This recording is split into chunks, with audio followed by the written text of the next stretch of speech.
Shalom, Boker Tov. Muy bendecido día, mis amados hermanos y hermanas que hoy nos sintonizan por Radio Shalom, la estación con el Espíritu. Bienvenidos todos, aleluya, a este Yom Shabbat, a este día de reposo donde estamos en Ejat, unidos, juntos, todos juntos. Como dice el Tehilín, muy famoso ese Tehilín, mirad cuán bueno y cuán delicioso es habitar los hermanos juntos en armonía. Qué hermoso es estar juntos, disfrutando de las delicias de este Yom Shabbat y de las delicias de la Torah. Bendito el Eterno por ello. Mis amados, quienes habla es su hermano José Antolín Meléndez, transmitiendo desde cabina en vivo aquí en Extensión México, directamente al sur de Los Ángeles, California, cabina central y de ahí a todo este mundo.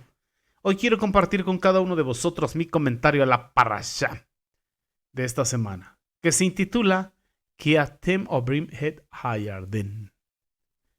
Transliterado a nuestro idioma, cuando crucéis el Jordán.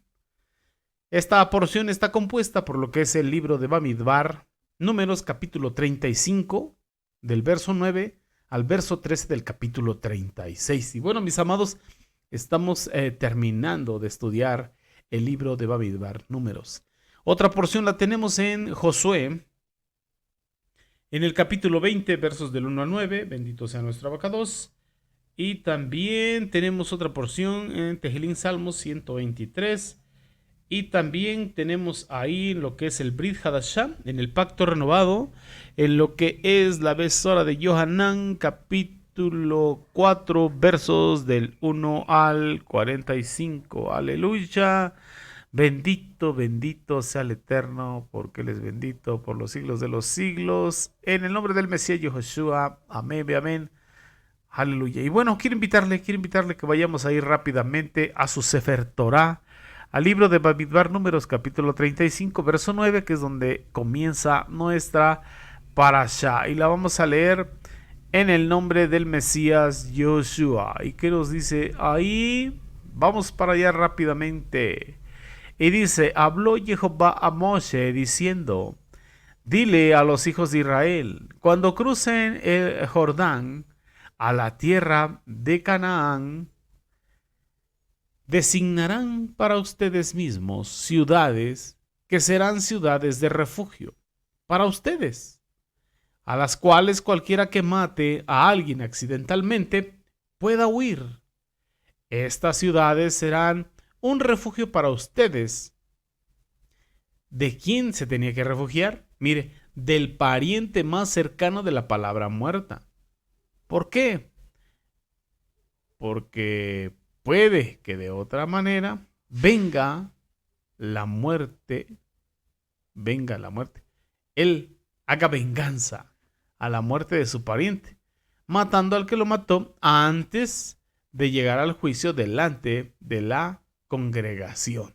Bendito sea el Eterno. ¿Qué encontramos aquí en estos versos? Bueno, primeramente hablar de las ciudades de refugio para los crímenes involuntarios. Crímenes involuntarios. Estamos hablando que era por accidente. Y bueno, en la cultura antigua o del antiguo Israel, no era dejado enteramente a lo que es el gobierno como ahora el vengar un asesinato. Hay mucha gente que dice, es que no estamos bajo la ley, sino bajo la gracia. Efectivamente, ahorita no estamos bajo la ley judicial en la Torá. Nos rige las leyes de cada país, la constitución de cada país. Bueno, allá, en el antiguo Israel, cada familia extendida tenía un vengador reconocido, quien se aseguraría que aquel que asesinara a un miembro de la familia, asimismo, esa persona fuera asesinada. Esta práctica estaba basada sobre un entendimiento que tenían ellos de acuerdo a lo que está escrito en Bereshit Génesis capítulo 9, verso 6, Vamos para allá rápidamente para leerlo y lo entendamos. Libro de Génesis capítulo 9, verso 6. Leemos en el nombre del Mesías Yahushua. Y dice ahí, el que derramare sangre de hombre, por el hombre su sangre será derramada, porque a imagen de Jehová Sebaot es hecho el hombre. ¿Ahora lo entiende? Entonces, esto era entendido de esa manera y era aplicado. Y sucedía. Las familias tenían a alguien que era el vengador de la sangre, vengador de la muerte. Sin embargo, el sistema tenía una debilidad fatal. ¿Qué pasaría? Nos preguntamos, ¿qué pasaría si una muerte era accidental? Y difícil de comprobar que era accidente. Entonces el vengador de la muerte o el vengador de esa sangre derramada, pues fácilmente iba y mataba sin preguntar, sin indagar, sin investigar. Y vemos un ejemplo en la bendita Torah. Nos da un ejemplo cuando nos dice, ¿y qué pasa si dos hombres están trabajando juntos? Y están cortando árboles, son leñadores. Cuando un hombre agita el hacha y el filo del hacha se desprende golpeando al otro hombre en la cabeza e instantáneamente muere, lo mata. El hombre sobreviviente tiene una buena razón para creer que el vengador de la sangre de la familia del hombre muerto le seguirá y le alcanzará y le matará, creyendo que la muerte de su familiar fue un asesinato. Por lo tanto, un hombre así podía huir a una ciudad de refugio, a una ciudad levita designada. Allí, este hombre que cometió ese asesinato, él podía quedarse a salvo del vengador de la sangre de la familia o del familiar, hasta que el problema fuera liquidado y él pudiera dejar la ciudad de refugio sin peligro alguno. Nos dice la bendita Torah que debía haber 6 ciudades de refugio con 3 en cada lado del río Jordán. Cada una de las 3 ciudades en cada lado sería posicionada como norte, centro y sur. Ahí en el libro de Josué, capítulo 20, versos del 7 al 8, ahí nos registra la actual selección de estas ciudades, porque es cuando entres. Y sabemos que Josué, él entró y conquistó por gracia del Eterno para el pueblo de Israel. Entonces, ellos completaron el plan de ser igualmente distribuidos perfectamente. Bendito sea nuestra abacados. Quiero invitarle rápidamente al libro de Deuteronomio, de Barín, capítulo 19, verso 3. Porque también ahí nos dice que caminos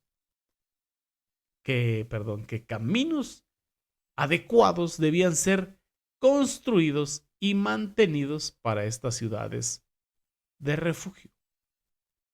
Tenía que haber señalamiento, tenían que estar bien marcados y tenía que ser fácil el acceso, ya que una ciudad de refugio no era buena para el asesino si ellos no podían llegar rápidamente.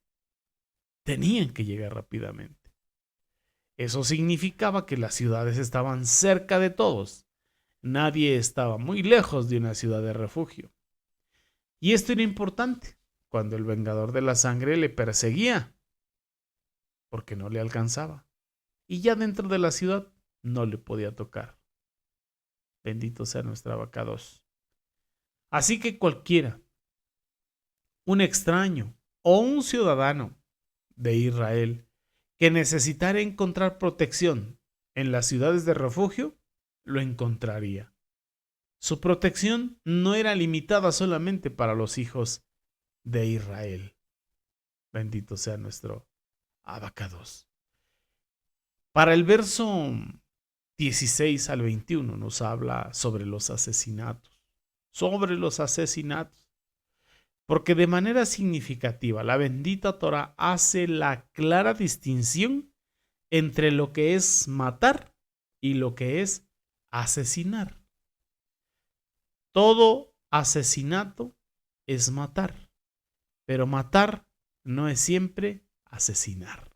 Eso grábeselo. Todo asesinato es matar, pero matar no es siempre asesinar. Se requieren en la sociedad leyes para establecer los principios, vamos a decirlo, que deciden una muerte, ya sea una infortunada muerte o un verdadero homicidio. Tiene que haber leyes. El homicidio puede ser, vamos a decir, juzgado dependiendo del arma que se utilizó. Si era un instrumento de hierro y si era diseñado, forjado, fabricado para matar. O si quizá hubiese sido una piedra o un instrumento de palo, una herramienta que pudiera dar muerte. Entonces, el asesino podía ser encontrado como culpable de homicidio o en su defecto también como inocente, dependiendo las circunstancias. El homicidio también puede ser juzgado por discernir el estado del corazón y la presencia de la premeditación en el asesino.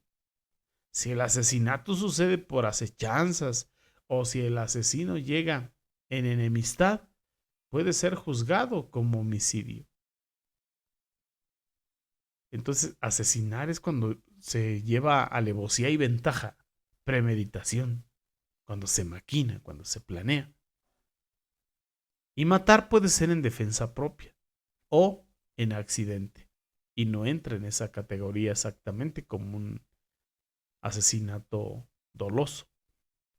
Para el verso 22 al 24 vemos homicidios voluntarios. Homicidios voluntarios.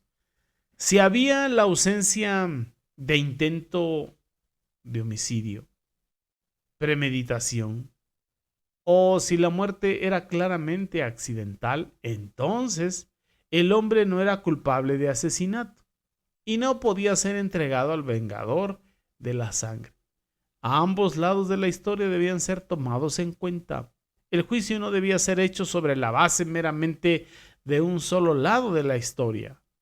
Tenían que considerarse ambos lados de la historia. Bendito sea nuestro abacados. Y bueno, habiendo sido juzgado inocente de asesinato, el hombre podía vivir en paz y seguro, pero solo entre las paredes de la ciudad de refugio. Significativamente, alguien que mató a alguien más, pero era inocente de homicidio, aún tenía su vida profundamente afectada. Así que ellos tenían que mudarse de su ciudad, probablemente su familia también, y tenían que vivir el resto de sus vidas en esa ciudad de refugio. Tremendo. Entonces, esa tragedia accidental también afectaba sus vidas y la vida de sus familias. La única cosa que podía liberar al hombre de la ciudad de refugio era la muerte del sumo sacerdote. A la muerte del sumo sacerdote, el vengador de la sangre, ya no tenía ningún derecho sobre el hombre en la ciudad de refugio. Hasta el tiempo de la muerte del sumo sacerdote, si quien buscó protección en la ciudad de refugio está fuera de los límites de la ciudad, era juego justo para el vengador de la sangre. Solo al entrar en el lugar de refugio, este hombre estaría salvo. De lo contrario, correría el riesgo. La bendita Torá aplica esta imagen de la ciudad de refugio al creyente. ¿Cómo? Encontrando refugio en Jehová Sebaot. En más de una sola ocasión. La bendita Torá nos lo enseña. Por ejemplo, en el Tejilín, en el Sefer Tejilín, libro de los Salmos. En el Salmo 46, En el verso 1 nos dice: Jehová es mi amparo y mi fortaleza, nuestro pronto auxilio en las tribulaciones. Aleluya. Y así nos encontramos muchos salmos que nos hablan de que el Eterno es nuestro refugio, nuestra ciudad amurallada, nuestra ciudad refugio. Bendito sea el Eterno. También en el Brit Hadashah podemos encontrar más o menos en el capítulo 6 de la carta a los Hebreos. Vamos a ir rápidamente al verso 18, porque también nos manifiesta esto, que tenemos promesas y juramento, dos irrevocables en las que Jehová no puede mentir y que nos dan plena certeza, plena seguridad cuando dejamos todo para aferrarnos a nuestra esperanza en Yehoshua HaMashiach, Adón nuestro. Ambos, Yeshua y las ciudades de refugio, son de fácil acceso a la persona necesitada. Esto era el plan del Eterno. Que tengamos refugio, que tengamos donde refugiarnos. Nuestro amado Mashiach y Yehoshua y las ciudades de refugio están abiertas para todos. No solamente para el pueblo de Israel, también para el extranjero que mora con el pueblo de Israel. Para usted y yo que somos el pueblo de Israel por identidad. Entonces, nadie necesita temer. Nadie necesita sentir que va a ser rechazado de su lugar de refugio. Y mucho menos en el tiempo de necesidad. Nuestro amado Mashiach Yehoshua y las ciudades de refugio se volvieron un lugar donde el que estaba en necesidad viviría. No vienes a una ciudad de refugio en tiempo de necesidad solo para ver los alrededores. Vienes para estar seguro. Nuestro amado Mashiach Yehoshua y las ciudades de refugio son la única alternativa para que el que está en necesidad, sin esta protección en específico, no fueran destruidos. Nuestro amado Mashiach Yehoshua y las ciudades de refugio proveen protección solo dentro de sus límites. Ir afuera significa la muerte. Por eso hay que estar en Mashiach, no fuera de Mashiach. Así que con nuestro amado Mashiach Yehoshua, que Él es la ciudad de refugio, hay libertad total para nosotros. Bendito sea nuestro Abacadosh. Una distinción crucial de las ciudades de refugio con respecto a Yehoshua HaMashiach es que las ciudades de refugio solo ayudaban al inocente. Pero en nuestro amado Mashiach Yehoshua, el culpable puede venir a Yehoshua HaMashiach y encontrar refugio. Porque Él murió en lugar nuestro, pagando el precio de nuestras transgresiones. Bendito sea nuestro Abacadosh. Para el verso 29 al 30 nos dice que un testigo nunca era suficiente para condenar a un asesino a muerte. Además, el testigo tenía que estar seguro que uno de ellos debía estar dispuesto a iniciar esta ejecución para tirar la primera piedra, como lo encontramos en Devarim, capítulo 17, versos 6 y 7. Bendito sea nuestro Abacadosh. Y recordemos lo que pasó con nuestro amado Mashiach Yehoshua referente a lo que fue la mujer sorprendida en adulterio. Ahí en el Brit Hadashah, en el Evangelio de Juan capítulo 8. ¿Recuerda usted? ¿Qué dijo Mashiach cuando le llevaron y le presentaron a esta mujer? El que esté libre de pecado, el que de ustedes esté sin culpa, sea el primero en arrojar la primera piedra. Entonces, nuestro amado Mashiach Yehoshua le pidió al testigo oficial de avanzar e ir y registrar, al haber testificado el acto de adulterio. Mas, sin embargo, se mostró él mismo lo suficientemente hipócrita para haber traído a la mujer a juicio, pero no haber traído al hombre.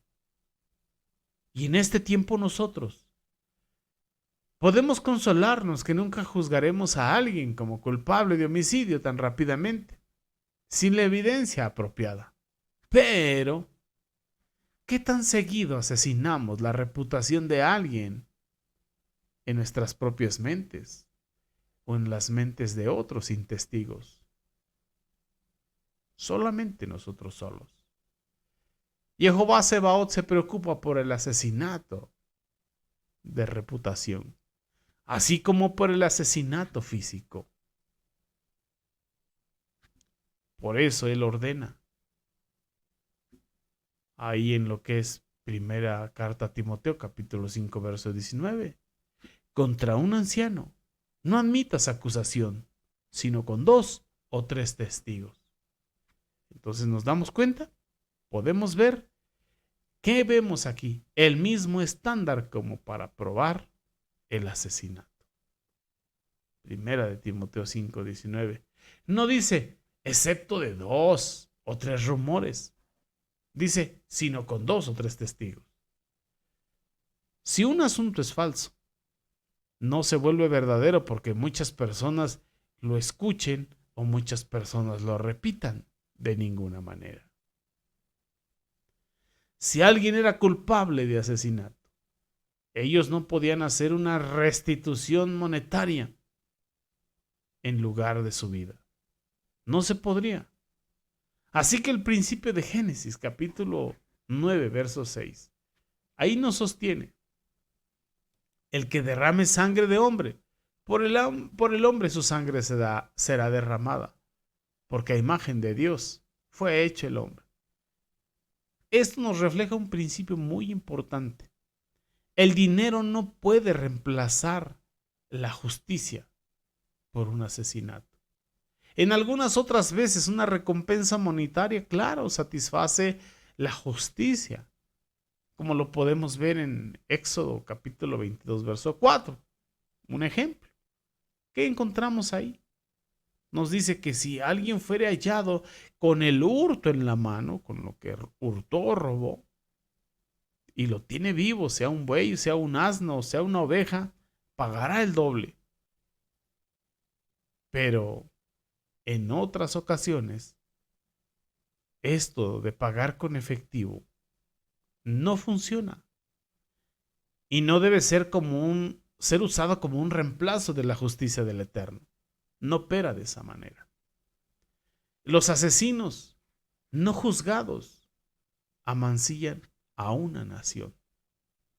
Eso nos lo dice el verso 33 y verso 34. Cuando los asesinos no son traídos a la justicia, hay una mancha en la nación que solamente el severo juicio del Eterno sobre tales personas puede limpiar. La manera para evitar esta deshonra es el juicio y ejecutar a los asesinos. Así la tierra no será expiada de la sangre que fue derramada en ella, sino por la sangre del que la derramó, como leímos en el verso 33. Unas cosas tremendas y complicadas. Para el capítulo 36 nos dice que los jefes de los clanes, de la tribu, de los hijos de Gilead, el hijo de Magir, el hijo de Menashe, de la tribu de los hijos de Joseph, de José, se acercaron y se dirigieron a Moshe y a Eleazar el Cohen, sacerdote, y a los ancianos, los jefes de los clanes, de los hijos de Israel. Y ellos dijeron: Jehová ordenó a mi señor dar por lote la tierra a ser heredada por los hijos de Israel. Y mi señor fue ordenado por Jehová dar la herencia a nuestro hermano Zelofehad a sus hijas. ¿Qué estamos viendo aquí? Estamos entrando a lo que son los casamientos intertribales, casamientos entre las tribus de Israel.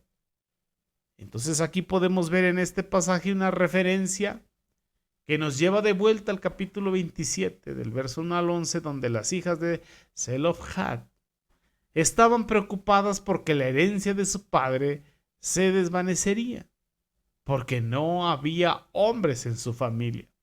Y Jehová Sebaot, por medio de Moshe, declaró que si un padre no tenía hijos, la herencia podría entonces ser dada a las hijas. Bendito sea el abacados. Nada pasa desapercibido de sus ojos. Si la tierra era dada a las hijas, entonces cuando las hijas adquiriesen matrimonio, la tierra iba a la tribu de sus esposos y eventualmente las tierras de la tribu original se agotarían. Así que resolver el problema de las hijas de Zelofhad había creado otro problema: cómo mantener la propiedad en una tribu a través de las generaciones. Esto nos ilustra un principio muy importante, que realmente hay soluciones perfectas a los problemas en Jehová Sebaot. Usualmente hay respuestas que son intercambios en algunas áreas. La madurez es muy importante, porque la madurez es capaz de hacer y aceptar las decisiones correctas, incluso cuando no pueden ser perfectas esas soluciones. Y estamos hablando de soluciones libres de costo. Bendito sea nuestro abacados. Así que la solución es bastante simple. Si una hija en una familia recibe una herencia de tierra, ella debe casarse entre la tribu paterna. Ya que las tribus eran suficientemente grandes, esto realmente no era una carga. Aparentemente, si una hija se casaba fuera de la tribu, ella tenía que perder la herencia, porque no solo ella tenía derecho de la herencia, sino que la tribu también tenía derecho de su territorio, de esa herencia. Su derecho individual de la herencia no era el único, ni tampoco el de mayor consideración. Tremendo, pero así es los designios del Eterno. Para el verso 10. En este caso, no solo ellas se casaron dentro de la tribu, sino que ellas se casaron con hijos de sus tíos paternos, hablando de sus primos. Y esto obviamente mantuvo la tierra heredándose entre la tribu, incluso dentro de la unidad familiar aún más grande. Bendito sea nuestro abacados. Así que este libro de Bamidbar Números comenzó en el desierto. Bamidbar, en el desierto. Ahora finaliza tan cerca de la tierra prometida como tú podrías estar realmente allí en este momento. Mientras los hijos del Eterno, el pueblo de Israel, se paran al otro lado de la ciudad de Jericó, nosotros deberíamos considerar lo que se necesitaba para tomarlos desde mi reino y llegar hasta estar frente a Jericó. Desde su campamento en el monte Sinai, Jehová Sebaot le dio a su pueblo, a Israel, la oportunidad de crecer, de ser un pueblo esclavo, le dio la oportunidad de ser un pueblo libre y de llegar a esa tierra prometida y hacer de ellos una gran nación.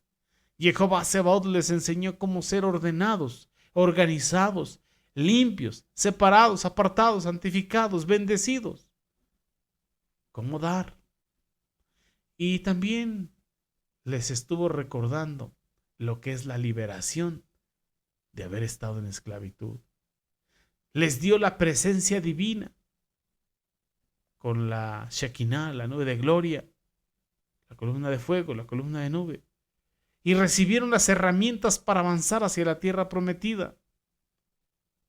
Mientras la nación actualmente estaba lejos.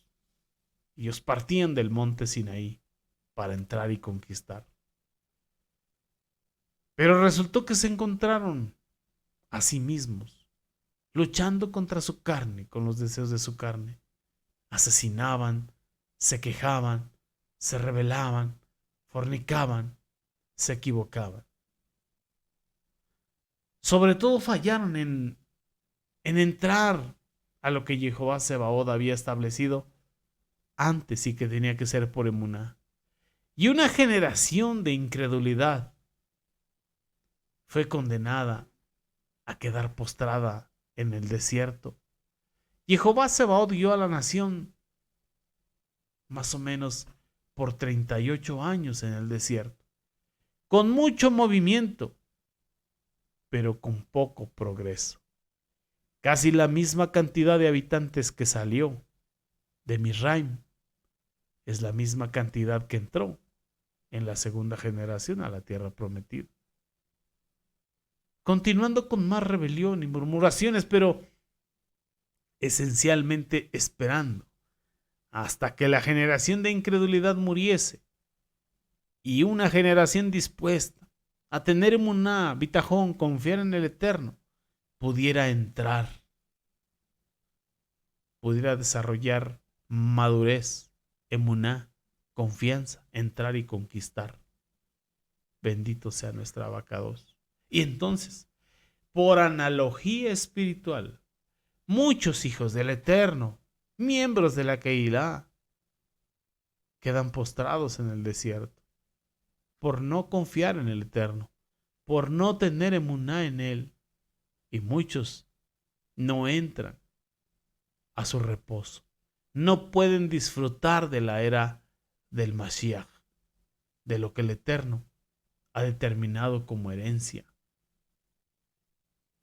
Y necesitamos tener cuidado. Tenemos que entrar a nuestro reposo. Tenemos que disfrutar nuestra era del Mashiach.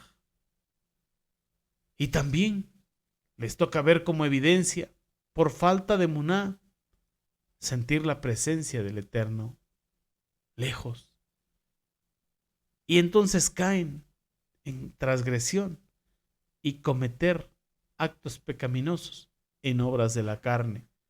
Tristemente muchos que profesan fe viven más tiempo en el desierto que los que entran a disfrutar de la tierra prometida, que es disfrutar de la era mesiánica. Entonces, ya que estamos terminando este libro, debemos considerar lo que toma para el Eterno movernos a nosotros y sacarnos de esclavitud y llevarnos frente a Jericó, frente a la tierra prometida, para entrar y conquistar. Quedarse a las orillas del río Jordán. Pensáramos que es mejor que estar en medio del desierto, pero no. Lo mejor es entrar y conquistar nuestra tierra prometida. Ellos llegaron hasta este punto de estar a la orilla, a la ribera del Jordán, por emuná, hablando de la segunda generación.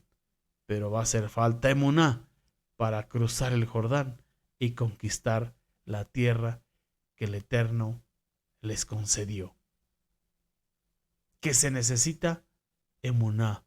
Y como leemos en el Brit Hadashah, en la carta a los Hebreos, en el capítulo 11, por emuná Moshe, hecho ya grande, rehusó llamarse hijo de la hija de Faraón, porque escogió antes ser maltratado con el pueblo del Eterno que gozar de los deleites temporales del pecado, y esto a través de la carne, teniendo por mayores riquezas el vituperio del Mashiach que los tesoros de los egipcios, porque tenía puesta la mirada en el galardón.